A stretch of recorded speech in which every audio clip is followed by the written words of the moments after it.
तो जो सीरीज़ अब मैं एक्सप्लेन करने जा रहा हूँ इसका नाम है my unique skill makes me OP even at level 1। और ये काफ़ी शानदार सीरीज़ होने वाली है, तो प्लीज़ इस सीरीज़ को देखते हुए मेरे चैनल को सब्सक्राइब भी कर लेना और वीडियो को लाइक भी कर लेना।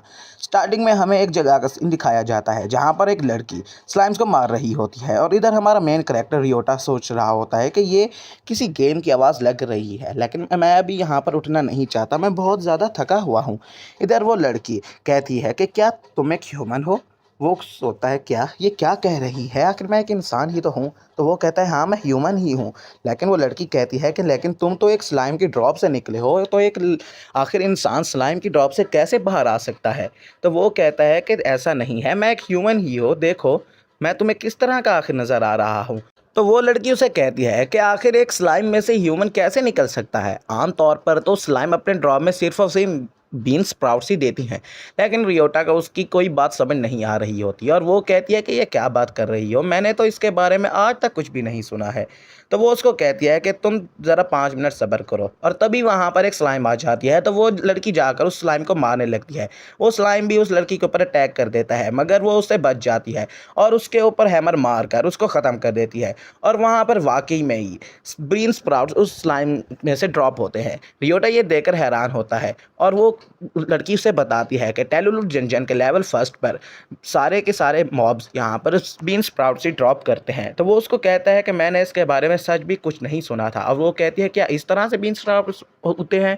तो वो लड़की उसे बताती है कि सिर्फ बीन स्प्राउट नहीं, बल्कि दुनिया की हर चीज़ डंजन में से मॉब्स को मार कर ही हमें मिलती है। और तो रियोटा से पूछता है कि क्या हम जापान में नहीं हैं, मगर उसको तो जापान के बारे में कुछ पता नहीं होता। रियोटा उस लड़की से पूछता है कि क्या तुम इतने टाइम से सिर्फ स्लाइम्स को ही मार रही हो? तो वो बताती है कि लेवल 1 पे तो सिर्फ स्लाइम्स ही आते हैं और दूसरे मॉन्स्टर नहीं होते। क्योंकि मेरा अभी लेवल कम है, तो मैं इन तरह से सिर्फ स्लाइम्स को ही मार सकती हूँ, और अगर मेरा कुछ लेवल बढ़ जाए तो मैं शायद लेवल 2 तक जा सकती हूँ। और उसके बाद वो उसको एक स्टेटस बोर्ड बाहर निकाल कर बताती है कि ये एक स्टेटस बोर्ड है, इससे हमारा स्टेटस सामने आ सकता है। और फिर वो उसके ऊपर हाथ रख देती है, और हम देखते हैं कि उसके सारे स्टैट्स उस बोर्ड पे लिखे हुए आते हैं।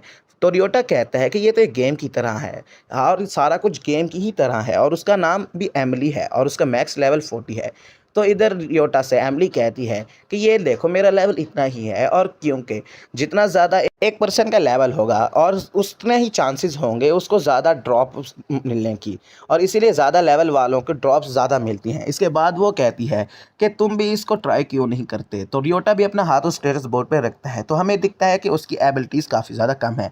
उसका मैक्स लेवल ही लेवल 1 पर है, और उसके मॉब रेडियस और मॉब स्पॉनिंग रेट भी बहुत ज़्यादा कम है, जिसका मतलब उसे लूट भी बहुत ज़्यादा कम ही मिलेगी।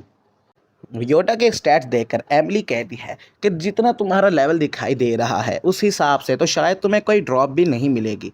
तो रियोटा सोचता है कि क्या एस रैंक ए रैंक से ज़्यादा नहीं होती?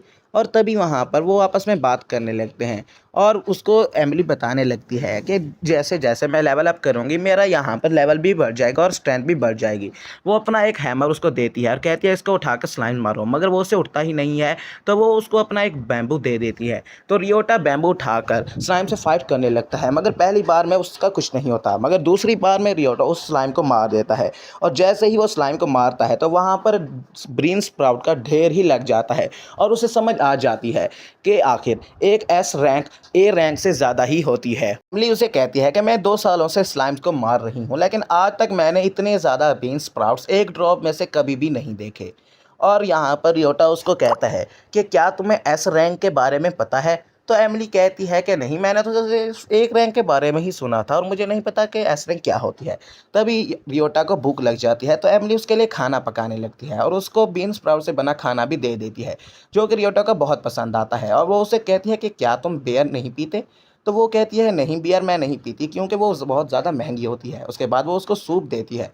एमिली का ये सूप पीकर तो रियोटा रोने लगता है। तो एमिली परेशान हो जाती है और कहती है कि क्या ये इतना ख़राब बना है? तो रियोटा उसे कहता है कि नहीं, दरअसल मैंने इतने लंबे समय से एक गर्म खाना किसी के साथ बैठकर नहीं खाया, और उसको अपनी पास्ट लाइफ याद आती है जब वो ओवर टाइम करता था, जिसकी वजह से उसकी तबीयत भी बहुत ज़्यादा ख़राब रहती थी। वो सुबह जल्दी ऑफिस के लिए जाता और रात को लेट आता, जिसकी वजह से उसकी तबीयत बहुत ख़राब हो गई और वो हॉस्पिटलाइज़ हो गया, और जब वो वापस आया तो उसे दोबारा ओवरटाइम करना पड़ा और एक रात उसकी आँख लग गई, और जब उसकी आँख खुली तो वो फिर एक डंजन में एक स्लाइम के ज़रिए से ड्रॉप हो चुका था। रियोटा रो रहा होता है और कहता है कि मैंने जो भी काम किया मुझे कभी उसका पूरा फल नहीं मिला, मेरी ज़िंदगी एक हेल की तरह थी। तभी एमिली उसको गले लगाती है और उसको कहती है कि तुम इतना मत रो, और यहाँ तक कि तुम्हें कोई उसका रिवार्ड नहीं मिला, लेकिन एक टाइम ज़रूर आएगा जब तुम्हें अपने सारे काम, अपनी सारी मेहनत का इनाम ज़रूर मिलेगा। और हमें वैसे भी अपना काम बगैर किसी इनाम की लालच में करना चाहिए, क्योंकि इससे हमारा रिवार्ड और भी ज़्यादा बढ़ जाता है। तो रियोटा भी चुप हो जाता है और उसको कहता है कि मुझे अब किसी रहने की जगह के बारे में तलाश करना होगा। तो उसको एमिली बताती है कि यहाँ पर डंजन के बाहर जाने के बाद एक टाउन है, तो तुम वहाँ पर अपने रहने के लिए जगह ढूंढ सकती हो। वो उसको कहती है कि मैं यहीं पर रहने वाला हूँ, मेरा ड्रीम है कि मैं एक अपार्टमेंट में रहूं, लेकिन मेरे पास इतने पैसे नहीं कि मैं अपार्टमेंट ले सकूं। रियोटा जाने लगता है तो एमिली उसको एक बैम्बू दे देती है और कहती है कि इसको अपने पास रखो, ये तुम्हारी मदद ज़रूर करेगा। तो रियोटा उसको कहता है कि मैं एक दिन इसे तुम्हें ज़रूर लौटाऊंगा। तो एमिली कहती है कि हाँ ज़रूर, मैं यहीं पर इंतजार। वो उसको अपना पूरा नाम एमिली ब्राउन बताती है, तो रियोटा भी उसको अपना असल नाम सातो रियोटा बताती है। तो एमिली को ये नाम सुनकर काफ़ी ज़्यादा अजीब लगता है और कहते हैं ये तो काफ़ी नया नाम है। रियोटा यहाँ पर मार्केट में आया हुआ था और इधर उधर तलाश कर रहा था। उसके बाद वो उसको बताता है कि ब्रीन स्प्राउट का 1 किलो 200 पिलोज का होगा। तो सातों भी काफ़ी ज़्यादा ब्रीन स्प्राउट्स इकट्ठे करने लगता है और मॉब्स को मारकर उसने काफ़ी पैसे इकट्ठे कर लिए थे। तो उसने एक हाउस भी रेंट पर ले लिया था। वो एमिली को भी उधर लेकर आता है और उसको कहता है ये हाउस मैंने अपनी 3 दिन की मेहनत से रेंट पर लिया है। मैं जानता हूँ ये काफ़ी पुराना है, लेकिन 3 दिन की मेहनत के बाद मुझे सिर्फ इतना ही पैसे मिले थे। एमिली रियोटा से कहती है कि ये कितना कॉस्ट करता है। तो रियोटा उसको बताता है ज़्यादा नहीं, सिर्फ 20,000 मंथ। और उसके बाद वो उसको चाबी देते हुए कहता है कि ये लो, ये तुम्हारे लिए मैं लेकर आया हूँ। तो एमिली उसको कहती है कि ये मैं नहीं ले सकती, आखिर इतना महंगा गिफ्ट मैं कैसे अफोर्ड करूँगी। उसके बाद वो उसको कहता है कि तुम टेंशन मत लो, जो सूप तुमने मुझे पिलाया था वो बहुत ज़्यादा डिलीशियस था, तो उसके रिटर्न में ये एक गिफ्ट एक्सेप्ट। एमिली उसके हाथ को देखते हुए कहती है ये तो काफ़ी ज़्यादा बुरी हालत में है और तुम्हारी आंखों के नीचे डार्क सर्कल्स भी आ चुके हैं। तो क्या तुमने सारी रात जाकर इतना ज़्यादा मेहनत की थी? तो वो उसको कहती है कि प्लीज़ तुम मेरे साथ रहो, मैं तुम्हें हमेशा सूप बनाकर दिया करूँगी और भी मज़े-मज़े के खाने खिलाऊँगी। तो रियोटा उससे कहते हैं कि क्या ये तुम मुझसे अपने साथ रहने के लिए पूछ रही हो? तो एमिली उसको कहती है हाँ, मैं यही पूछ रही हूँ। उसके बाद रियोटा को दिखाया जाता है जो कि एक दुकान पर जाकर ब्रीन स्प्राउट्स बेचता है और उसको एल्सा नाम की लड़की कहती है ये लो तुम अपने 2000 पिलोज इसके बदले में रख लो। तो वो उसको बताती है कि सेकंड लेवल पर मॉब्स कैरेट ड्रॉप करते हैं और एक न्यू डंजन भी अपेयर हुआ है और वहाँ पर नेपच्यून ग्रुप इन्वेस्टिगेशन के लिए गया हुआ है कि आखिर वो किस तरह के ड्रॉप अपेयर हो रहे हैं वहाँ पर।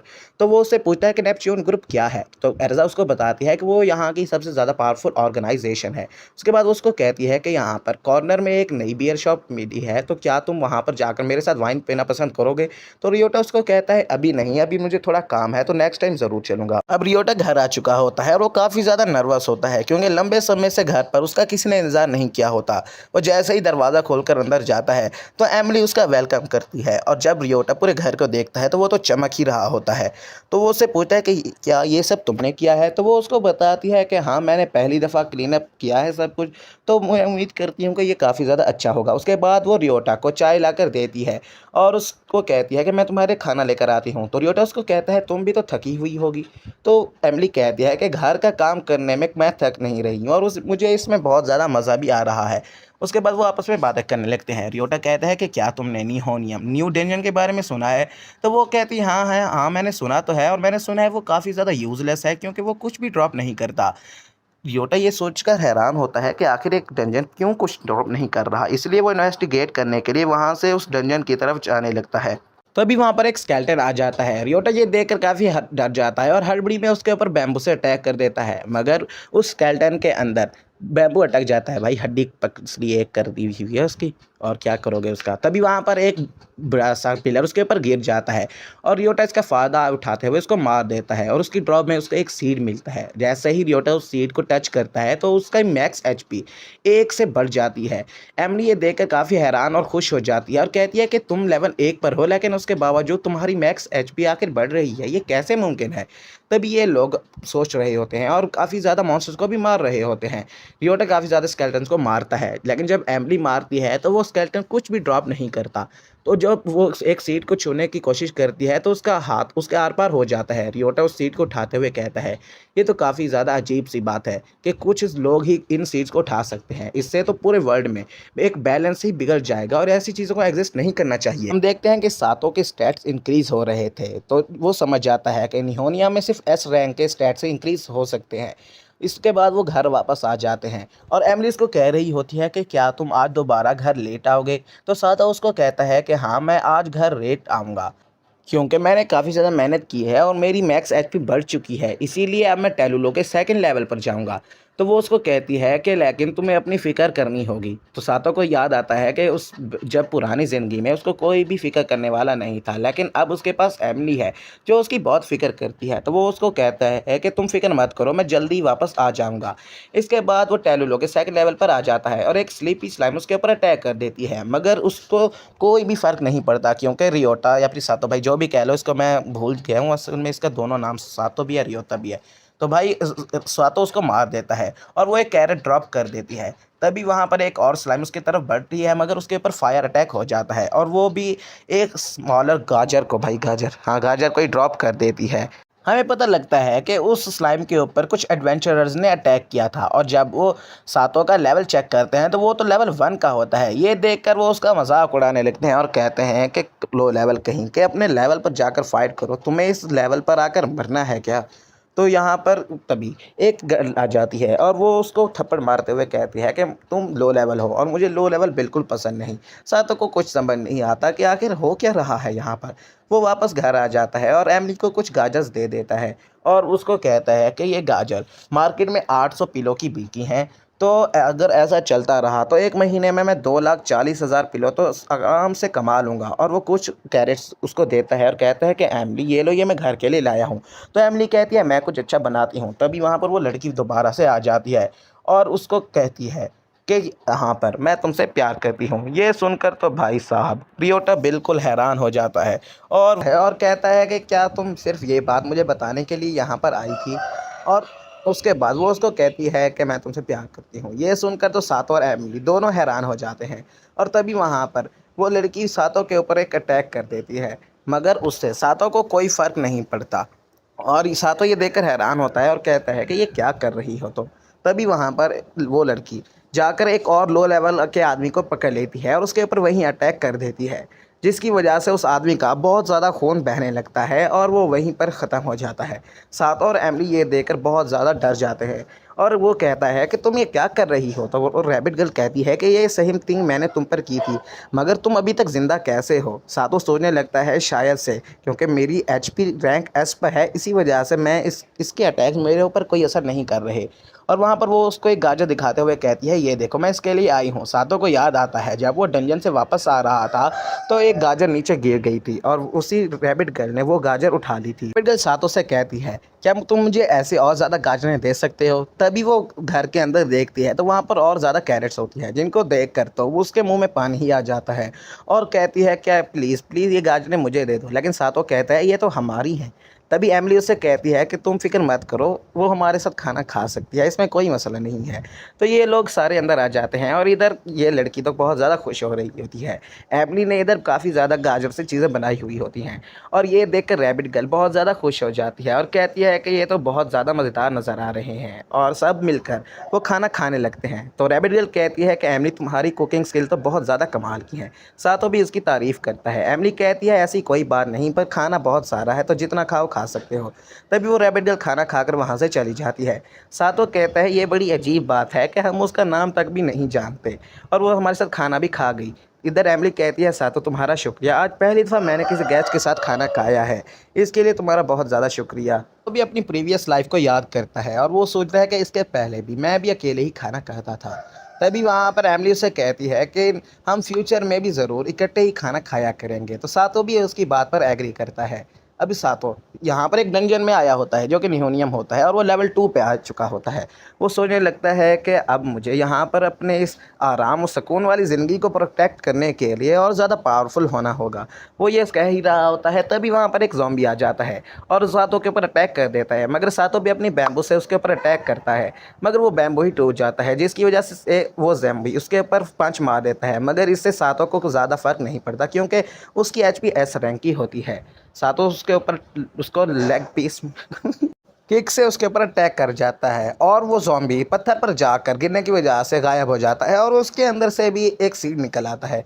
साधु सोचने लगता है कि लेवल 1 पर तो मेरी एचपी बढ़ रही थी, तो इस लेवल पर मेरी कौन से स्टैट्स बढ़ेंगे। वो उसको उठाता है तो उसकी स्ट्रेंथ बढ़ जाती है। तभी वहाँ पर वो रैबिट गर्ल भी आ जाती है और वो कहती है कि तुम यहाँ पर क्या कर रहे हो। सातो उस लड़की से कहता है कि तुम यहाँ पर क्या कर रही हो, मगर वो आगे आते हुए सातो को मारते हुए कहती है कि तुम अभी तक यहाँ क्यों हो और क्या कर रहे हो। निहोनिया में तो कुछ नहीं मिलता। सातो सोचने लगता है कि इन सबको लगता है कि निहोनिया में कुछ नहीं मिलता, लेकिन मेरी ड्रॉप रैंक एस पे है तो मुझे लेवल अब मिल रहा है। तभी वो कहने लगती है, प्लीज़ मेरे लिए जल्दी से गाजर लेकर आओ। सातो सोचने लगता है, क्या क्या तुम सिर्फ यहीं पर गाजर लेने के लिए आई हो और तुम इसलिए मेरा पीछा कर रही थी। तो वो कहती है, गाजरें यहाँ पर तुम्हें नहीं मिलेंगी, तुम जल्दी से टेलुलू जाओ। तो सातो भी मान जाता है और वो उसको कहता है, तुम जाकर शैलो ग्रेटिट्यूड में मेरा वेट करो। इसके बाद वो यहाँ से चली जाती है। तो सातो भी काफ़ी सारे गाजरें इकट्ठा कर लेता है। फिर वो सोचने लगता है और वो कहने लगता है कि क्योंकि अब मेरी स्ट्रेंथ एफ रैंक से बढ़कर डी रैंक पे हो चुकी है, तो स्लाइम्स को मारना मेरे लिए बहुत ज़्यादा आसान हो चुका है।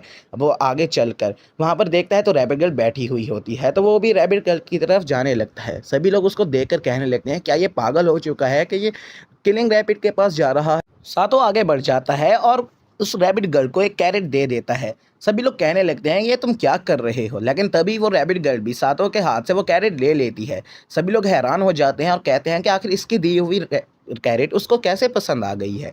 तभी वहाँ पर वो उन कैरेट्स को खाने लगती है और कहती है, मुझे कैरेट्स बहुत ज़्यादा पसंद है। तभी वहाँ पर एर्जा आती है और वो सातों से कहती है, अगर ऐसी बात है तो मैं तुमसे ये कैरेट्स डबल प्राइस पे लूँगी, और क्या तुम इन्हें जानते हो। तो वो बताता है, नहीं, बस रात को मैंने ऐसे कुछ कैरेट्स दी थी। तो वो कहती है, अब तुम प्लीज़ मुझे ये डबल प्राइस पर लेने दो। वो बताती है कि तुम जानते नहीं हो कि इस लड़की का नाम ईव है और ये एक रैबिट गर्ल है, जिसकी वजह से ये बहुत ज़्यादा पावरफुल भी है। उसका अटैक है पूरे पत्थर को भी तोड़ सकता है और ये बहुत ज़्यादा पावरफुल है। इसी वजह से कुछ खास डंजन में जाकर सिर्फ ईव ही कुछ खास तरह की गाजरों को ले सकती है, और अगर उसको ये कैरेट्स पसंद हैं तो वो, मुझे पक्का यकीन है कि ये कैरेट्स बहुत ही ज़्यादा हाई प्राइस पर बिकने वाली हैं। वो कहती है, हम तुम्हारी गाजरें 15,000 पिलो की एक खरीदेंगे। सातो ये सोचकर बहुत ज़्यादा खुश हो जाता है और सोचने लगता है कि अगर ऐसा हुआ तो मैं महीने के 4,60,000 पिलोज तो आराम से कमा लूँगा। और उसके बाद वो कहता है, मुझे अब उस रैबिट गर्ल का भी शुक्रिया अदा करना चाहिए, मगर वो आगे आते हुए कहती है, प्लीज़ पहले मुझे कैरेट्स दे दो। तो सातो उसको कहता है कि मेरे पास कैरेट्स नहीं है। तभी वो लड़की को काफ़ी ज़्यादा गुस्सा हो जाती है और सातो के ऊपर अटैक करने लगती है। तो सातो उसका हाथ पकड़ लेता है। बाकी लोग देखकर काफ़ी हैरान होते हैं। सातो उसको कहता है कि अव्वल तो मेरा नाम लो लेवल नहीं है, मेरा नाम सातो रियोटा है और अब मेरा काम हो चुका है, तो मैं कल ही तुम्हें कैरेट्स लाकर दूंगा। इधर इधर एमिली और सातो ने काफ़ी ज़्यादा कैरेट्स इकट्ठी कर ली थी। तभी वो स्लाइम को देखते हैं जिसके ऊपर कुछ एडवेंचरर्स अटैक कर रहे थे, मगर वो उसको नहीं मार पा रहे थे क्योंकि वो बहुत ज़्यादा थक चुके थे। उनका कैप्टन उधर आता है और कहता है कि तुम लोग एक कमज़ोर से स्लाइम को भी नहीं मार पा रहे, और वो अपने एक ही अटैक में उस स्लाइम को मार देता है। सातो भी उसकी पावर देखकर उसकी तारीफ़ करता है और कहता है, ये तो वाकई में काफ़ी ज़्यादा स्ट्रांग है। फिर वो उस ड्रॉप से मिली हुई कैरेट को उठा लेता है और कहता है कि चलो अब हम नेक्स्ट 1 पे चलते हैं। तो वो लोग कहने लगते हैं, मास्टर हम 2 दिनों से थके हुए हैं और अभी तक हमने कोई ब्रेक भी नहीं लिया। तभी वो उन पे गुस्सा करते हुए कहता है, जब मैं तुम्हारी उम्र का था तो मैं हफ्ते ऐसे डंजन में गुजारता था और ये सब मैं तुम्हारे लिए ही कर रहा हूँ। अगर तुम मेरे साथ ऐसी ट्रेनिंग करोगे तो तुम भी मेरी तरह बहुत ज़्यादा पावरफुल और स्ट्रांग हो जाओगे, फिर तुम अपनी ज़िंदगी आराम से गुजार सकते हो। वो उससे माफ़ी मांगते हैं और उसके साथ जाने के लिए मोटिवेट हो जाते हैं, मगर अभी भी वो बहुत ज़्यादा थके हुए थे। सातों को अपनी पुरानी ज़िंदगी याद आती है और वो कहता है, मेरा बॉस भी इस तरह से था, वो भी हमें ऐसे बहुत ज़्यादा थकाने वाले और इम्पॉसिबल से टास्क देता था और हमें बेकार में ही मोटिवेट करता रहता था। एमिली उसे कहती है, तुम मुझे परेशान नज़र आ रहे हो, क्या कोई बात है। तो रात को उसे कहता है नहीं कोई बात नहीं। तो एमिली उसे कहती है आओ खाना खाते हैं। तो ये दोनों भी खाना खाने के लिए बैठ जाते हैं। लेकिन तभी वहाँ पर ईव भी पहुँच जाती है। तो एमिली उससे खाना खाने के लिए पूछती है। तो ईव भी खाना खाने के लिए मान जाती है और खाना खाने लगती है और बहुत ज़्यादा खुश होकर रोने लगती है। सातो भी खाने की तारीफ़ करता है और कहता है कि मुझे यह खाना बहुत ज़्यादा पसंद आया। वो एडवेंचरस गुजर रहे होते हैं तो उनका मास्टर कहता है कि तुम लोगों को ऐसे लेज़ीनेस यहाँ पर नहीं दिखानी। अगर तुम लोग स्लो हो गए तो तुम्हें अच्छी क्वालिटी की चीज़ें कभी नहीं मिलेंगी। इसलिए मेहनत करते रहो और जल्दी से आगे बढ़ो। ईव आते आते हैं तो भाई अभी शुरू करते हैं। ईव उनको गाजर काट के दे देती है और कहती है ये लोग खाओ। वो लोग गाजर खाने लगते हैं और उनको ये गाजर बहुत ही ज़्यादा पसंद आती है। तभी उनका मास्टर कहता है जल्दी यहाँ से चलो। तो ईव कहती है कि कैरेट्स काफ़ी ज़्यादा डिलीशियस होते हैं अगर उनको हार्ड वर्क से भी ना खिलाया जाए। और वो ये सुनकर वो मास्टर उनके पर अटैक करने लगता है, मगर ईव उसके गर्दन पर पहले ही अपना हाथ रख देती है। तो वो भी डर जाता है और अपने साथियों को यहाँ से जाने के लिए कहता है। वो कहता है मुझे लो लेवल कैरेट्स बहुत ज़्यादा पसंद है। ये लोग भी यहाँ से जाने लगते हैं और वो दोनों ईव का शुक्रिया अदा करते हैं। ईव वापस आते हुए अपने गाजर खाने लगती है। सातो ईव का शुक्रिया अदा करता है, मगर ईव उसको मारते हुए कहती है मुझे कल भी गाजर चाहिए। अभी ईव और एमिली एर्जा के पास आए हुए होते हैं अपनी गाजर्स को सेल करने के लिए। सातो एमिली से कहता है कि मुझे और भी ज़्यादा कैरेट्स मिली थी लेकिन जगह की कमी की वजह से हम इतनी ही लेकर आ पाए। तो एर्जा उनको कहती है तो कि तुम लोग फिर मैजिक कार्ड क्यों नहीं ले लेते। सातो कहती है वो क्या होता है। तो एर्जा उसको पीछे बुलने के लिए कहती है। तो वहाँ पर वो उसे बताती है मैजिक कार्ड में तुम अपना काफ़ी ज़्यादा सामान स्टोर कर सकते हो और वो उसको एक शॉप भी बताती है। तो यहाँ पर एमिली और सातो भी वहाँ पर चले जाते हैं और उस शॉप के अंदर आते हैं और वहाँ पर एक छोटी सी लड़की ठहरी हुई होती है। वो उनका आकर स्वागत करती है। तो यहाँ पर सातो उनसे कहता है कि क्या तुम्हारी मम्मी या पापा यहाँ पर हैं। तो वो बताती है कि हाँ मेरे फादर यहाँ पर हैं और वो अपने फादर को बुलाने के लिए जाने लगती है। उसके फादर भी बाहर आ जाते हैं और वो फिर उनको एक कार्ड दिखाते हैं और कहते हैं ये कार्ड तुम्हारे लिए बेस्ट रहेगी अगर तुम लोग एक एडवेंचरर हो और इसमें मॉन्स्टर डिटेक्शन सिस्टम है जिसकी वजह से तुम्हें और भी ज़्यादा आसानी होगी। वो उसको कहता है कि ये कार मैंने बनाई है तो इसकी मॉडिफिकेशन भी मैंने की है जिसकी वजह से ये बहुत ज़्यादा रिलायबल है और इसकी प्राइस ज़्यादा नहीं सिर्फ 10 मिलियन पिलो हैं। सातो और एमिली कहते हैं हमने सोचा नहीं था कि ये इतनी ज़्यादा महंगी होगी और 10 मिलियन तो हम अफोर्ड नहीं कर सकते। तो वो शॉपकीपर कहता है कि तुम रेगुलर भी ले सकते हो जो कि 2 या 3 मिलियन की आएगी और मैं एक फ़ीचर इंस्टॉल करने की कोशिश कर रहा हूँ। अगर वो हो गया तो रेगुलर भी काफ़ी ज़्यादा बेहतर हो जाएगी। तो सातो कहता है अगर ऐसी बात है तो हम कुछ टाइम बाद आएंगे। तो ये लोग बाहर जाने लगते हैं और आपस में बात कर रहे होते हैं कि हमें इसके लिए काफ़ी ज़्यादा सेविंग्स करनी होगी। और इधर एमिली कहती है कि अब हमें खाना खाना चाहिए। तो सातो भी इसके लिए मान जाता है। लेकिन तभी वो कुछ लोगों का शोर सुनते हैं जो कह रहे होते हैं जल्दी यहाँ से भागो एक स्ट्रे आ गया है। सातो ये सुनकर एमिली से पूछता है कि एक स्ट्रे क्या होता है। तो वो उसको बताती है कि ये एक ऐसा मॉन्स्टर है जिसको डंजन में अगर छोड़ दिया जाए जो कि ड्रॉप से मिलता है। अगर वो ड्रॉप डंजन में छोड़ दी जाए तो वो एक स्ट्रे बन जाती है। तभी वहाँ पर एक काफ़ी बड़ा गोरिल्ला आ जाता है जो कि सारे लोगों पर अटैक कर रहा होता है और एडवेंचरर्स भी भाग रहे होते हैं। सातो कहता है कि आखिर एडवेंचरर्स क्यों भाग रहे हैं। तो एमिली इसको बताती है कि स्ट्रे कोई भी ड्रॉप आइटम नहीं ड्रॉप करते जिसकी वजह से उनको मारना फजूल है और वो फाइट भी नहीं करते। वो शॉपकीपर कहता है कि तुम लोग भी यहाँ से भागो, मगर तभी एर्जा नीचे गिर चुकी होती है और वो स्ट्रे उसके ऊपर पंच करने वाला होता है। तो सातो वहाँ पर चला जाता है और उस स्ट्रे के पंच को रोक लेता है, मगर उसको काफ़ी ज़्यादा दिक्कत हो रही होती है। तो वहाँ पर ईव और उसके साथी भी आ जाते हैं उनकी मदद करने के लिए। सातो एर्जा को उठाता है और उससे कहते हैं क्या तुम ठीक हो। तो एर्जा उससे कहती है कि मैं तो ठीक हूँ लेकिन अफसोस के साथ अब हमारे टाउन का क्या होगा। तो सातो उसको कहता है तुम फिक्र मत करो, मैं उस स्ट्रे को मारने वाला हूँ। तो ये कहकर एमिली भी वहाँ पर आ जाती है और वो कहती है मैं भी इसमें तुम्हारी मदद करूँगी। ये लोग तैयार हो जाते हैं उस स्ट्रे को मारने के लिए। सातो यहाँ पर ईव से कहता है कि तुम लोग इसको जल्दी से पकड़ लो और एक जगह पर स्टेबल करो, मैं इसके ऊपर अटैक करने वाला हूँ। तो ईव और उसके साथी कहते हैं क्या तुम पागल हो चुके हो, आखिर तुम एक इतने ज़्यादा पावरफुल स्ट्रे को कैसे मारोगे। लेकिन सातो कहता है तुम ये सब करो, मैं इसको कर ही लूँगा। और यहाँ पर उस स्ट्रे उसके ऊपर अटैक करने लगता है, मगर एमिली उसके हाथ से वो पत्थर ही तोड़ देती है। दूसरी तरफ ईव जाकर उसके हाथ पर अटैक कर देती है जिसकी वजह से वो थोड़ा बैलेंस उसका बिगड़ जाता है। तो बाकी साथी जाकर उसको पकड़ लेते हैं जिसकी वजह से अब सातो को उसके ऊपर अटैक करने का मौका मिलता है और वो उसके सर पर जाकर हेडबट मार देता है। और फिर वो कहता है कि मैं अपनी पावर्स दिखाता हूँ। फिर वो उसके ऊपर एक पंच मारता है जिसकी वजह से वो स्ट्रे एलिमिनेट होकर हवा में गायब हो जाता है और ख़त्म हो जाता है। सभी लोग ये देखकर बहुत ज़्यादा खुश हो जाते हैं और सातों की तारीफ़ करने लगते हैं। सातों सोचने लगता है कि मेरी पिछली लाइफ में कभी भी कोई मेरे काम से खुश नहीं होता था और मुझे खुशी है कि मैं इस वर्ल्ड में किसी के काम तो आ सका। वो फिर कहने लगता है कि अब अगर मैं यहाँ पर रहूँगा तो मैं सबकी मदद करूँगा और उनको एक अजीब सी साउंड आने लगती है। साधु सोचने लगता है कि निहोनियम में जैसे मुझे ड्रॉप्स मिलते थे, क्या इधर भी मुझे ड्रॉप्स मिल सकते हैं? और अगर ऐसी बात है तो हमें चलकर देखना चाहिए। ईव भी उसे कहती है कि हाँ चलो तुम जाकर देख लो। एमिली भी उसके साथ आ जाती है और वहाँ पर कोई चीज़ ग्लो कर रही होती है। सातो उसको देखता है। और तो लास्ट एपिसोड में हमने जैसे देखा था कि रियोटा ने सभी शहर वालों को उस स्ट्रे से बचा लिया था और वो उस सिटी का अब हीरो बन चुका था। इसकी वजह से वो भी काफ़ी खुश था और स्ट्रे की ड्रॉप से उसे एक रिवॉल्वर मिला था और काफ़ी सारी गोलियां भी मिली थी। योटा कहता है कि ये तो इस दुनिया का वेपन नहीं लग रहा और इस दुनिया में उसको होना भी नहीं चाहिए और मुझे ये वेपन स्ट्रे में मिला है। तो वो एक्स सीन में अपने स्टैट्स को देख रहा होता है और उसका लेवल 1 होता है, लेकिन सीड की वजह से उसकी एबिलिटीज़ एस रैंक तक जा सकती हैं और इसी वजह से वो बहुत ज़्यादा खुश होता है। और वो फिर से अपनी होनियम में गन की पावर चेक करने के लिए आ चुका होता है और कहता है कि अभी हम देखते हैं कि इसका यूज़ कैसे कर पाएगा। और वो उसके सामने एक मॉन्स्टर आ जाता है जिसको वो फायर कर देता है और उस मॉन्स्टर की ड्रॉप से उसे एक सीड मिलता है। तो रियोटा कहता है मुझे समझ आ चुकी है, अब ये एक गन ही है। तभी वहाँ पर बहुत सारे मॉन्स्टर्स और आने लगते हैं। तो रियोटा भी उनको मारने लगता है और काफ़ी सारे सीड्स को जमा कर लेता है।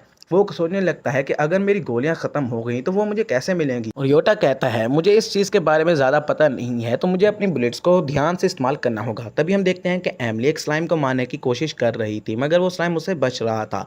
तो पीछे से रियोटा आ जाता है और उस स्लाइम के ऊपर बुलेट फायर करके उसको मार देता है। एमिली ये देखकर बहुत ज़्यादा खुश हो जाती है और वो उसको अपने साथ लंच करने के लिए बुलाती है। रियोटा भी अपना लंच करने लगता है। एमिली उसके वेपन की तारीफ़ करती है। तो रियोटा कहता है हाँ ये काफ़ी ज़्यादा अच्छा वेपन है और इसकी वजह से मेरी रैंक अब स्ट्रेंथ बी पर पहुंच चुकी है। और वो बातें करने लगते हैं और यहाँ पर वो कहने लगते हैं कि हम यहाँ से चलकर अपना लेवल भी चेक करेंगे। रियोटा सोचने लगता है जैसे जैसे मेरा लेवल बढ़ रहा है तो मुझे अच्छा लग रहा है, क्योंकि मैं अब बहुत सारी चीज़ें हैं जो मैं खुद कर सकता हूँ। तभी हम देखते हैं कि उन्होंने कुछ गाजरें ईव के लिए भी रखी थी, मगर ईव अभी तक नहीं आई थी। तो रियोटा पूछता है कि क्या आज ईव नहीं आने वाली, क्या वो बिज़ी है? तो एमिली कहती है कि हाँ शायद से वो घर आ सकती है, तो हम उसके लिए कुछ कैरेट्स लेकर चले जाएंगे। इसलिए वो फिर इसको टी पीने के लिए देती है और यहाँ पर रियोटा को ये टी बहुत ज़्यादा मज़े की लगती है। नेक्स्ट सीन में हम देखते हैं कि वो टेलुलु के 3rd लेवल पर आए हुए होते हैं। योटा एमिली से कहता है क्या तुम यहाँ पर पहले आ चुकी हो? तो एमिली कहती है नहीं, मैं यहाँ पर कभी नहीं आई, लेकिन मुझे इनकी मॉन्स्टर और उन वो क्या ड्रॉप करते हैं उनका नाम पता है। यहाँ पर कॉकरोच मॉन्स्टर होते हैं और वो पम्पकिंस को ड्रॉप करते हैं। तभी वहाँ पर एक कॉकरोच आ जाता है जिसको देखकर तो एमिली बहुत ज़्यादा गुस्सा हो जाती है और रियोटा भी उसको देखकर कहने लगता है मुझे पक्का पता है अगर यहाँ पर कोई लड़की आएगी तो वो तो इन्हें देखकर भी यहाँ से भाग जाएगी। मगर एमिली तो काफ़ी ज़्यादा ख़तरनाक तरीके से उस कॉकरोच के ऊपर अटैक कर रही होती है। रियोटा कहता है कि इतना ज़ोर से तुम्हें मारने की ज़रूरत नहीं, लेकिन एमिली का चेहरा बहुत ज़्यादा खौफनाक हो चुका होता है और वो कहती है इनको मारने की बहुत ज़्यादा ज़रूरत है। हम देखते हैं कि एक कॉकरोच उसके अटैक से बचकर जा रहा होता है, मगर वो बहुत ज़्यादा गुस्से में उसके ऊपर दोबारा से अटैक करने लगती है और उसको मार देती है और उसको उसकी ड्रॉप से एक पंपकिन मिल जाता है जिसको लेकर वो रियोटा के पास आ जाती है। रियोटा कहता है अच्छी बात है, तुमने स्लाइम को मार दिया है, अब हमें यहाँ से चलना चाहिए और कैरेट्स को इकट्ठी करनी चाहिए। अभी हम देखते हैं कि वो लोग जा ही रहे होते हैं कि तभी वहाँ पर वो सोचने लगता है कि मुझे जल्दी से एमिली को यहाँ से लेकर जाना होगा। तभी वहाँ पर बहुत ज़्यादा कॉकरोचेस आने लगते हैं जिनको देखकर एमिली दोबारा से पागल होने ही लगती है कि रियोटा उसको कहता है प्लीज़ मैं तुमसे भीख मांग रहा हूँ, ये काम तो मुझ पर छोड़ दो। और वो फिर अपनी गन निकाल कर उन स्लाइम्स को मारने लगता है, कॉकरोचेस को मारने लगता है और फायर कर रहा होता है। और उसको मारने के बाद उसको ड्रॉप में बहुत ही ज़्यादा बड़े बड़े पम्पकिन्स मिले हुए होते हैं जिसको देखकर एमिली बहुत ज़्यादा खुश होती है। मगर अब सवाल ये था कि इतने सारे पम्पकिन्स को वो कहाँ पर लेकर जाएंगे। तो यहाँ पर एमिली कहती है कि चलते हैं हम वहाँ से, अगर यहाँ पर दोबारा कोई स्लाइम आ गया तो मैं उसको दोबारा मारूंगा। मगर रियोटा उसको रोकने लगता है और कहता है चलो हम यहाँ से जल्दी से चलें। तभी वहाँ पर एक ब्लास्ट होता है और उस ब्लास्ट से हमें दिखाया जाता है कि ईव वहाँ पर आती है और वो आते साथ ही उनसे कैरेट्स मांगने लगती है। एमली ईव से कहती है, हाँ हमने तुम्हारे कैरेट्स बचा कर रखी हैं। इधर रियोटा कहता है, अच्छा हुआ मैं बच गया। ये लोग पंपकिन्स को लेकर जाते हैं और शॉप पर बेच लेते हैं, मगर अभी कुछ और पंपकिन्स बाकी थे तो ये लोग वापस उसको लेने के लिए जाते हैं। मगर जैसे ही वो फॉरेस्ट में आकर उधर देखते हैं तो वो पंपकिन सारे खाए हुए होते हैं। तो रियोटा कहता है कि शायद इन पंपकिन्स को एनिमल ने खा लिया है, अब हम इनको नहीं बेच सकते। मगर एमली का दोबारा से डरावना वर्जन एक्टिवेट हो जाता है और हमें पता लगता है वहाँ पर तो बहुत सारे स्लाइम्स थे। उनको देखकर एमली बहुत ज़्यादा गुस्सा होकर उनको मारने लगती है, मगर रियोटा अपनी गन निकाल कर उनको शूट करने लगता है, मगर उसकी गोलियाँ ख़त्म हो चुकी थी। तो अब उसका डरावना वर्जन देख कर तो वो अपने हाथों से ही उनको मारने लगता है और भाई काफ़ी फ़नी सीन हो गया था। वैसे देखा जाए तो भाई हाथों से मारे, इधर पिक्चर देखो कैसे हो गया। इधर रियोटा से एमली कहती है, मुझे नहीं पता कि उन स्लाइम्स को देखकर मेरे साथ क्या होता है, जब भी मैं उन स्लाइम्स को देखती हूँ तो मैं कुछ और ही बन जाती हूँ। तो रियोटा उसको कहता है, हाँ तुम इसके बारे में मत सोचो, ये तुम्हारा फॉल्ट नहीं है। लेकिन अब रियोटा को इसमें से बहुत सारी गोलियां भी मिल चुकी थी। अब रियोटा एर्जा के पास आया होता है तो एर्जा उसको कहती है कि अगर कोई ड्रॉप खुले में छोड़ दिया जाए तो वो एक स्ट्रे बन जाता है। तो रियोटा कहता है, हाँ एमली ने मुझे इसके बारे में बताया था। और वो सोचने लगता है कि अगर हम किसी स्ट्रे को ज़बरदस्ती स्पॉन करने की कोशिश करें तो क्या होगा। और वो एर्जा से माफ़ी मांगता है कि मैंने तुम्हें इतनी लेट तक यहाँ पर रोके रखा। तो यहाँ पर रियोटा वही बात सोचने लगता है कि मुझे ये काम करना होगा, अब एक्सपेरिमेंट करके देखते हैं कि आखिर होता क्या है। इधर एर्जा रियोटा से डिनर के बारे में पूछती है, मगर रियोटा तो भाई भाग चुका होता है और वो उसे कहता है कि मैं जल्द ही वापस आऊँगा। इधर वो हम देखते हैं कि रियोटा ने एक कैरेट रख दी थी वो, और वो स्ट्रे के स्पॉन होने का इंतज़ार कर रहा था, मगर वहाँ पर तेज़ हवा चलती है और हवा के साथ ही ईव आ जाती है और कैरेट्स को खाने लगती है। इधर रियोटस को कहता है, ये कैरेट खाने के लिए नहीं है, मगर ईव कहती है कि दुनिया में हर रैबिट के लिए हर कैरेट खाने के लिए ही है और मैं इसको लेकर जा रही हूँ।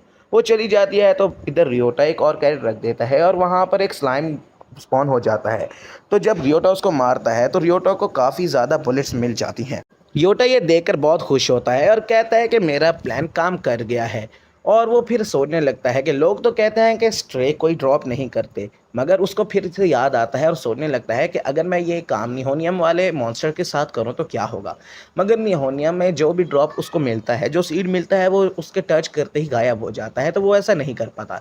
मगर एक मॉन्स्टर वहाँ पर आ जाता है तो रियोटा भी उससे फाइट करने लगता है और फिर उसको मारते हुए उसको बाहर की तरफ फेंक देता है। मगर जैसे ही वो मॉन्स्टर बाहर जाता है तो वो डिसअपियर हो जाता है।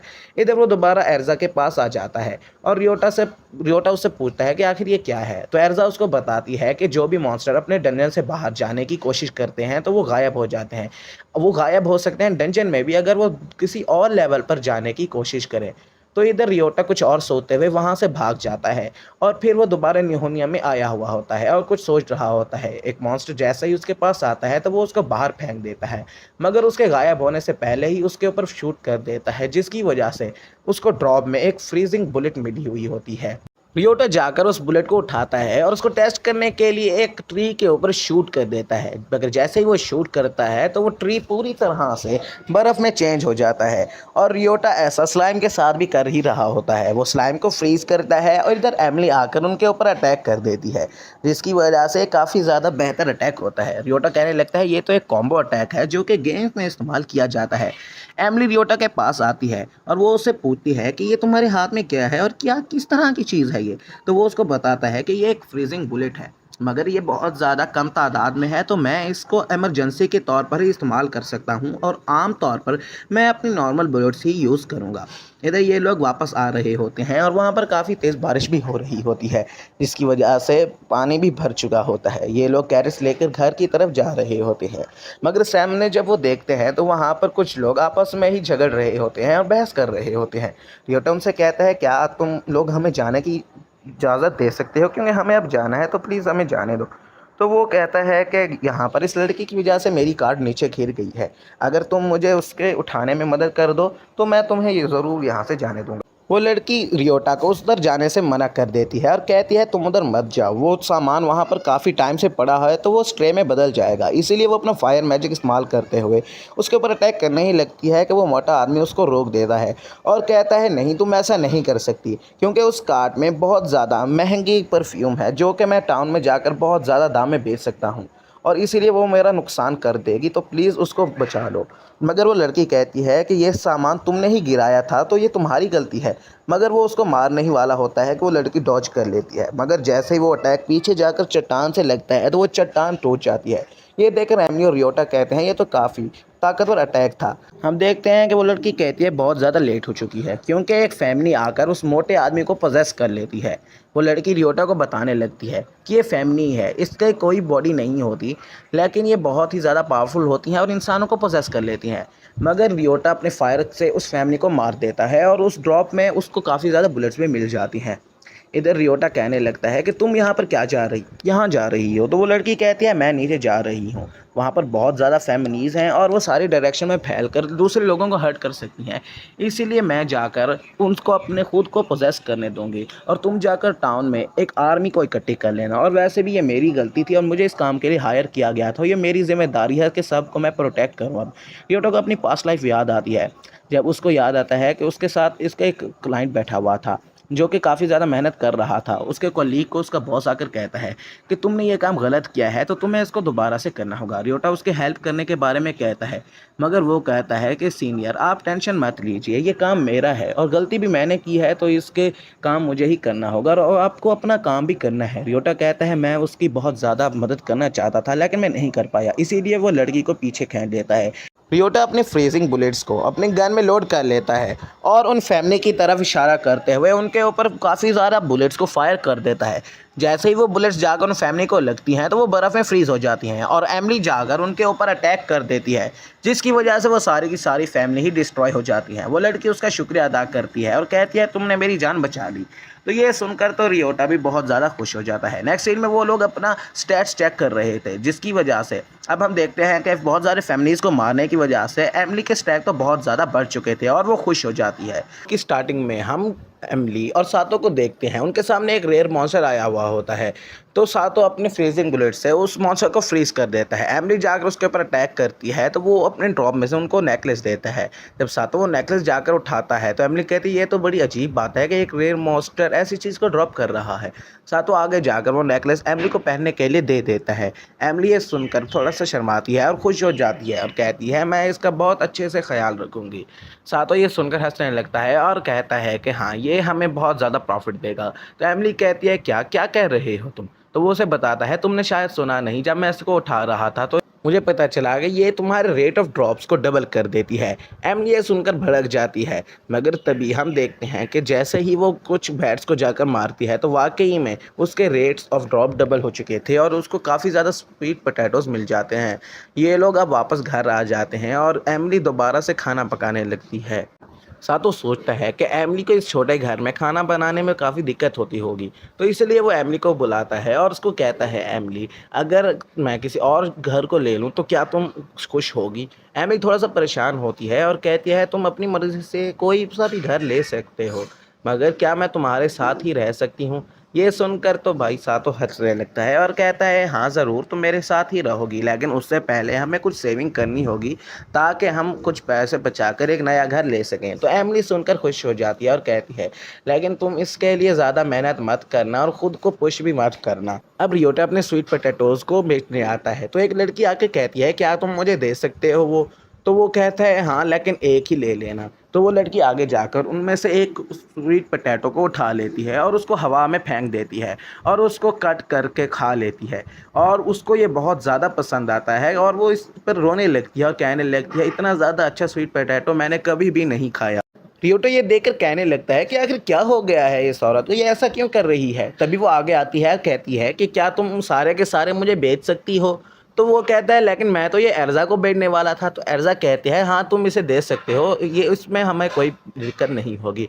तो वो ये सारे बैम्बू शूट्स उठा लेते हैं, सॉरी गाइस वो स्वीट पोटैटो नहीं बैम्बू शूट्स थे, और इसके बदले में वो रियोटा को 20,000 पिलोज देती है। रियोटा ये देखकर हैरान होता है, कहता है कि ये तो काफ़ी ज़्यादा हाई प्राइस थी। तो एर्जा उसे कहती है कि वो एक एरिक है और उसका पसंद किया हुआ खाना टाउन में वाकई बहुत ज़्यादा हाई प्राइस में बिकता है, और हम इसलिए मैं तुमसे एक डील बनाना चाहती हूँ। हम तुम्हारे बैम्बू शूट्स को एक ब्रांडेड प्रोडक्ट के तौर पर लॉन्च करेंगे, और इसके बदले में मैं तुमसे उन शूट्स के राइट चाहती हूँ, और उसके बदले मैं तुम्हें बहुत ज़्यादा प्रॉफिट दूंगी, और उसके अलावा तुम्हें उन शूट्स में तुम्हारा नाम भी मिल जाएगा और तुम्हारा प्रोडक्ट के नाम से वो हम लॉन्च करेंगे। ये सुनकर तो रियोटा इसके बारे में मान जाता है, तो एर्जा भी बहुत खुश हो जाती है।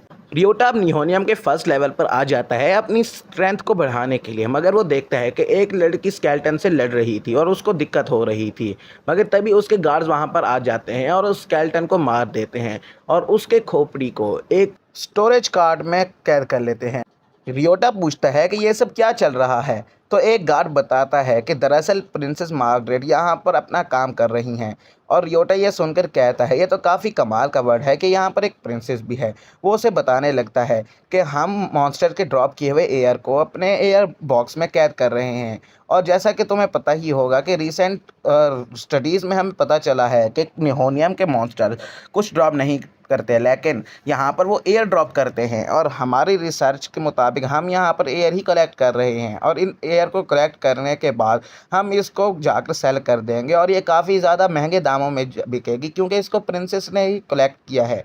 और ये सुनकर रियोटा कहता है आपका आइडिया तो काफ़ी ज़्यादा अच्छा है, और आपको ये आइडिया कहाँ से आया, और क्या तुम लोग एक मैजिक कार्ड इस्तेमाल कर रहे हो? तो वो उसे बताता है कि हाँ वो मैजिक कार्ड है और वो काफ़ी ज़्यादा यूज़फुल भी है।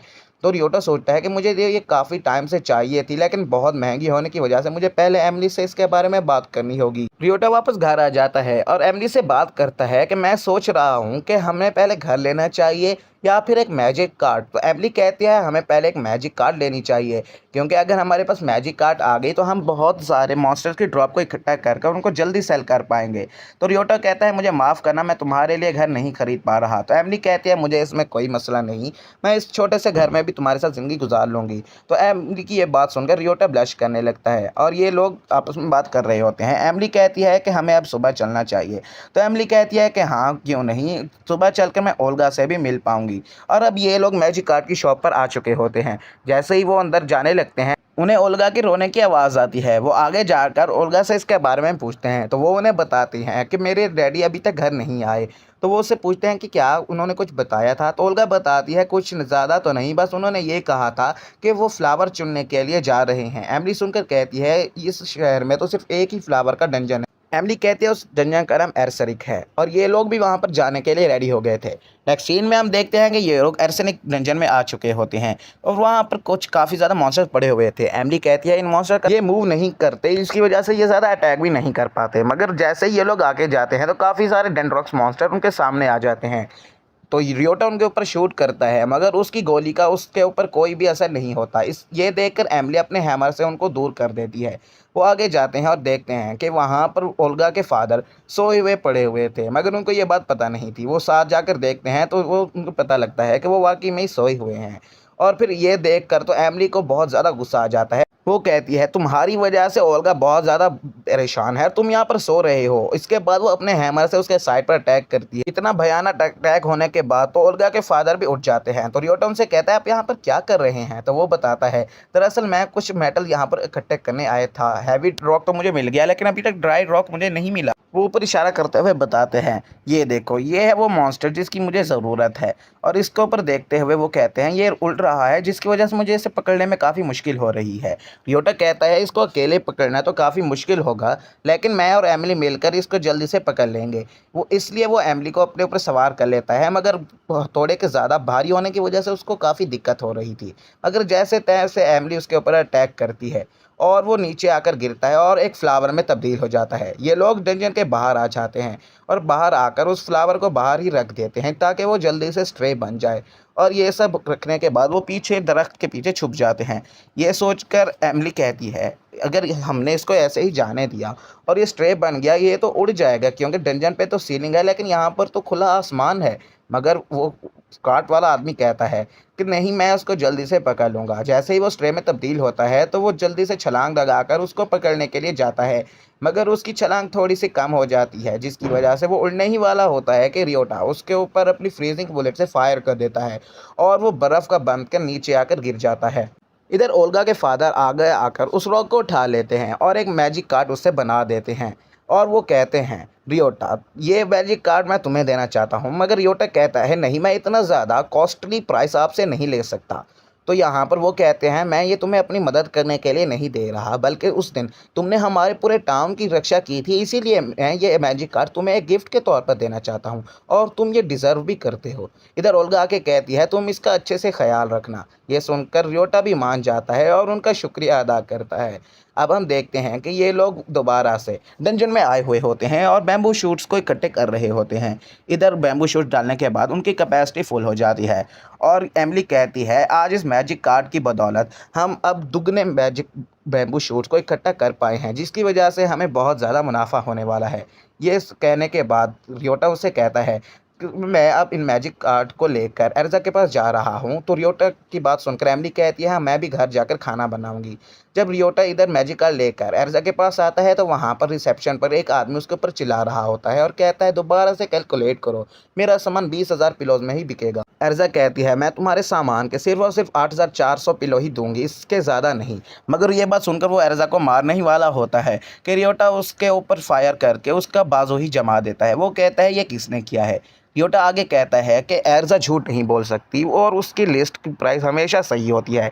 इसके बाद वो अपने बैम्बू शूट्स को बाहर निकाल देता है। ये देखकर सब लोग हैरान हो जाते हैं कि आखिर इसके पास इतने बैम्बू शूट्स कहाँ से आए। फिर वो उसका सामान उठाता है और कहता है, अभी इसका पता चल जाएगा। एर्जा कहती है, इस एक चीज़ का प्राइस 120 पिलोज़ है। और इधर रियोटा उनको बताता है कि मेरी मैजिक कार्ड एर्सेनिक एक रेयर मॉन्स्टर से बनी हुई है और वो वेट को बताते हुए उसकी प्राइस का पता लगा देती है। इसके बाद वो सारा सामान उसमें डाल देता है तो उस मैजिक कार्ड ने भी 8,400 पिलो ही प्राइस बताया था। ये देखकर उस आदमी को बहुत गुस्सा आ जाता है और कहता है, मैं तुम्हें अब नहीं छोड़ूंगा। इसलिए वो बर्फ़ को तोड़ देता है और फिर उसके ऊपर अटैक करने ही वाला होता है कि वो अटैक कर पाता उससे पहले ही रियोटा उसके बाजू को बहुत आराम से ही पकड़ लेता है और उसको एक थप्पड़ मार कर रख देता है, जिसकी वजह से वो बहुत दूर जाकर गिरता है। ये सब देखकर लोग उसकी तारीफ़ करने लगते हैं और कहते हैं, ये तो बहुत ज़्यादा स्ट्रॉन्ग है। इधर अर्जा बैठी हुई होती है और वो रियोटा को कहती है, मुझे माफ़ करना, आज फिर से तुम्हें मुझे बताना पड़ा।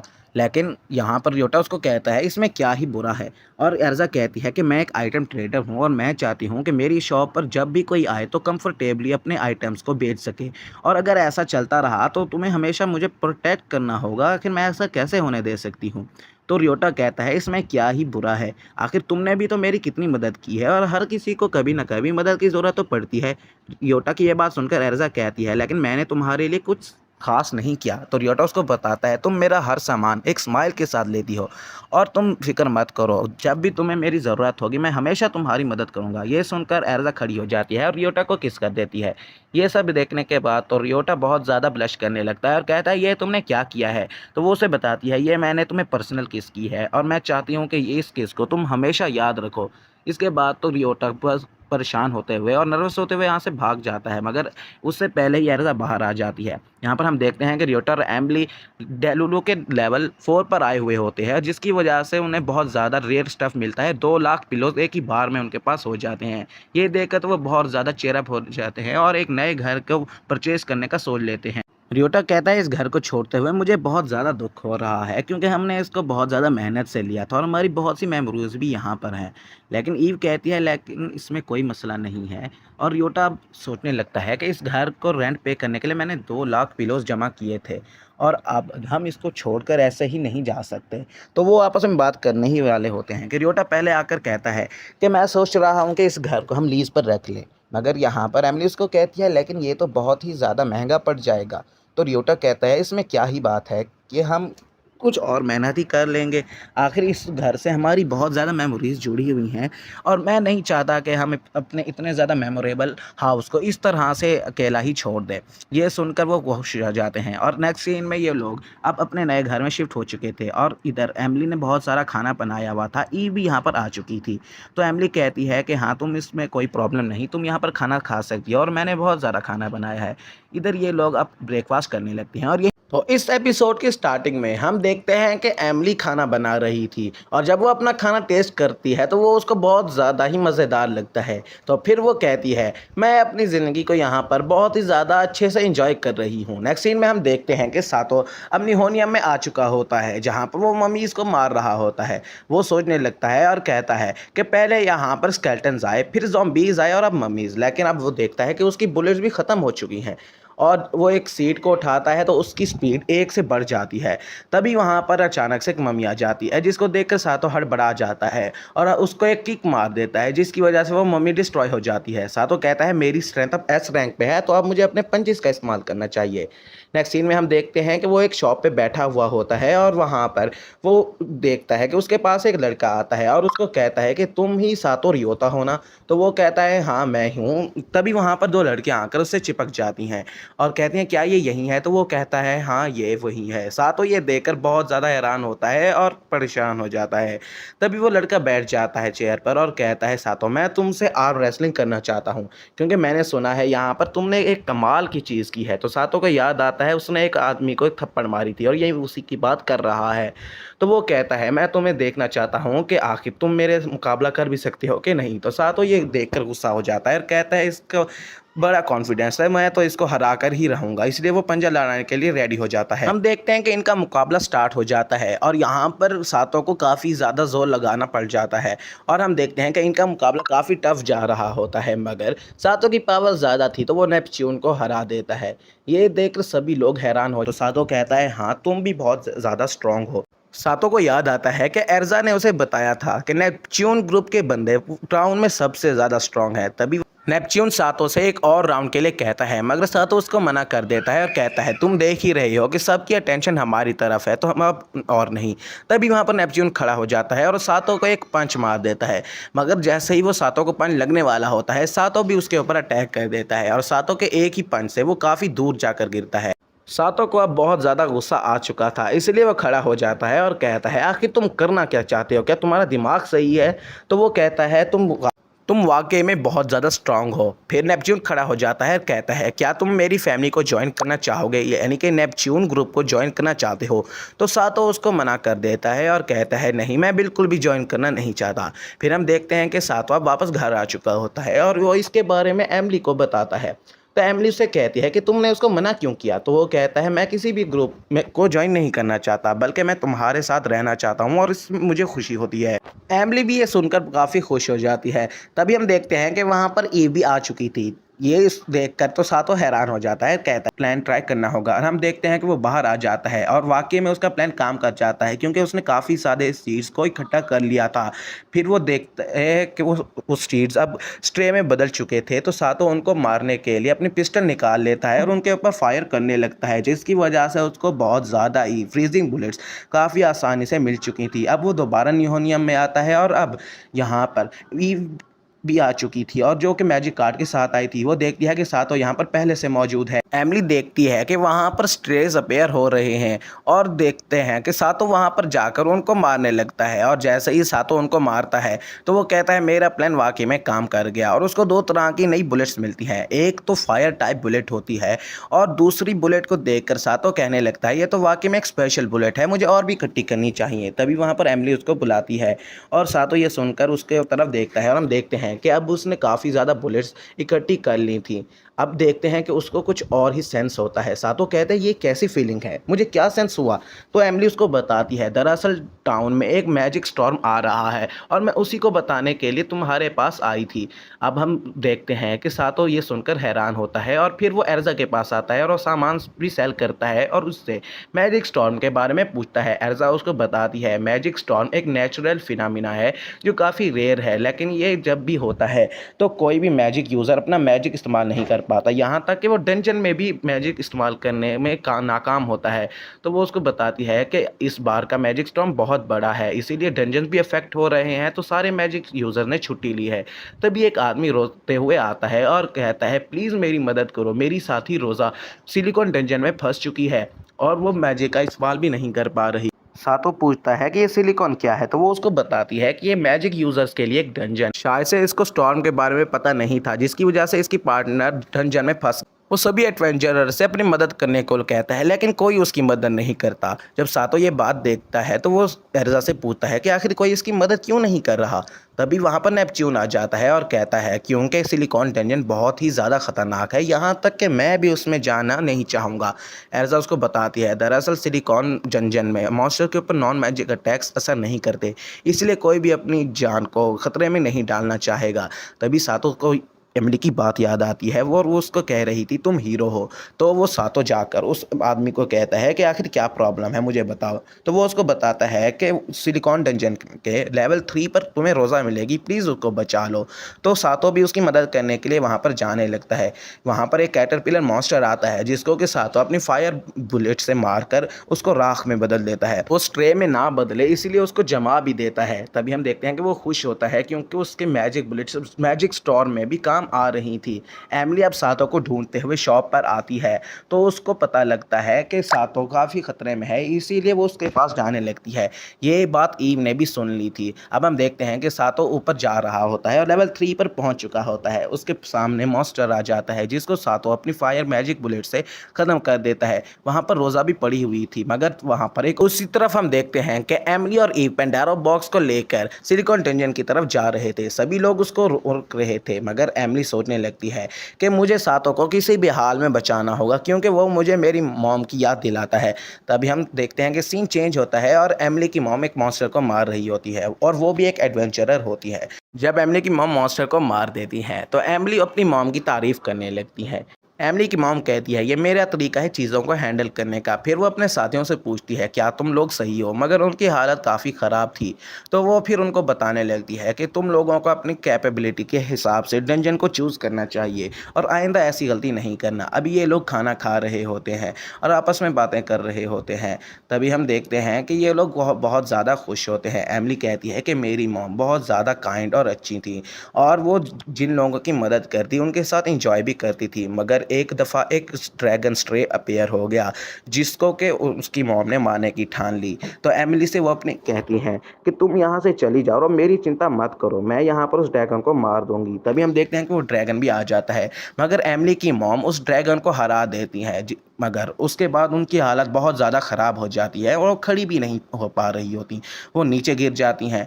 एमिली रोने लगती है तो वो उसको कहती है कि बाकी लोग चले गए, तो वो कहती है हाँ। तो वो कहती है अब भी मत रो, मुझे मेरे एडवेंचरर साथियों के पास ले चलो। तो एमिली भी उसकी बात मान जाती है और उसको लेकर उनके साथियों के पास लेकर चली जाती है। एमिली की मॉम एमिली से कहने लगती है मैं चाहती हूँ कि तुम मेरे जाने के बाद डंजन्स को कंटिन्यू करो और ऐसे ही एडवेंचरर बनी रहो। फिर वो उसको कहती है जब तुम डंजन में जाओ तो रेकलेस मत होना और अपने लिए नहीं बल्कि दूसरों के लिए जीना।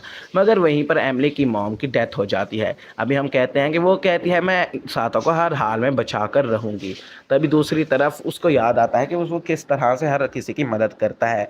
इधर सातों उस रोज़ा को उठाकर लेकर जा रहा होता है, मगर उसके पास काफ़ी ज़्यादा मॉन्स्टर आ चुके होते हैं जिनके ऊपर उसकी नॉर्मल बुलेट्स का कोई असर नहीं हो रहा होता। पीछे से एमिली और ईव आ जाती हैं और उसको कहते हैं कि सातों तुम इन स्ट्रेस को मारो, हम इन मॉन्स्टर का ख्याल रख लेंगे, हम तुम्हारे लिए बुलेट्स का बैकअप लेकर आए हैं। सातों ये देकर खुश हो जाता है, कहता है गाइस तुमने बहुत मदद कर दी, अब तुम बस मेरा खेल देखो। इसके बाद वो जाकर उन मॉन्स्टर्स को मारने लगती हैं और सातों भी स्ट्रेस को मार रहा होता है, जिसकी वजह से उसको बहुत ही ज़्यादा फायर बुलेट्स मिल जाती हैं और सातों खुश हो जाता है।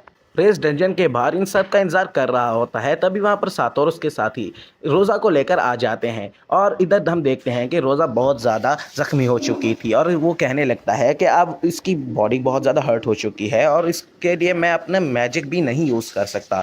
तभी सातों उसके ऊपर एक हीलिंग बुलेट को शूट कर देता है। सभी लोग पूछते हैं कि ये क्या थी, तो वो उनको बताता है ये हीलिंग बुलेट थी जो मुझे सुबह फायर बुलेट के साथ मिली थी। डंजन तो मैं इसको यूज़ नहीं कर पाया, लेकिन अब मुझे मौका मिला है है तो मैंने इसको यूज़ कर लिया है।